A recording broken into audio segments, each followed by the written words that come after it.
මේ සුදු ඔයා යන්නද හදන්නේ? ඒ යන්න කියලා බැලුවේ. මේ මට පොඩි දෙයක් දැනගන්න ඕනේ. මොකද? ඔයා මේ හතර වටේ ඉන්න ඇන්ට කෝච් කරන්න කලින් මට කරලා ඉන්නකෝ. මේ මට මෙන්න මෙයාගේ වගේ පස්ස හදා ගන්න ඕනේ. බෑක් සයිඩ් එක කියලා දෙන්නකෝ.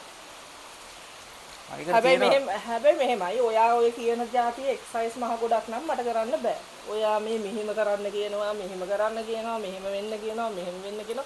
ඕවා නම් මට කරන්න බෑ සුදු ඈ. එහෙනම් මට සරල එකක් කියලා එක්සර්සයිස් ටිකක් තියෙනවා. එක්සර්සයිස් ටිකක් තියෙනවා කරන්න. ඒක කෙරුවා නම් ඕක හරියනවා. හදන්න තිබ්බා. මේකයි ඉතින් එක්සර්සයිස් ටිකක් මං කිව්වේ ඔයා මෙහෙම කරනේවා මට කරන්න බෑ කියලා.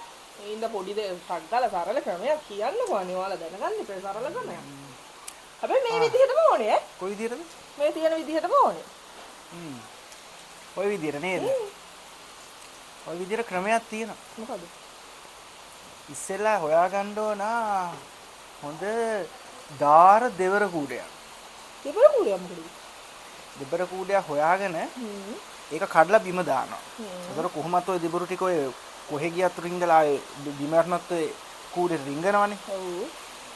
ඊට පස්සේ ඔය පස්සේ හැදිච්ච නැති අය ඉන්නව නේද? ඔව්. ඒගොල්ලන්ගේ පස්සේ හොඳට 3-4 සැරයක් හොල්ලලා ඉවරලා අර දෙබර කූඩේ උඩින් තියන්න ඕනේ. ඉතින් එතකොට දෙබරු විදිරානේ දෙබර කූඩේ උඩින් තිබ්බා. හරි. ඒක තමයි ලේසිම වැඩි. ඊට පස්සේ ඔය පස්ස ලොකු වෙලා හැදෙන එක නවත්තන්න සක්කරයාගේ පුතා වයිමාවත් බෑ.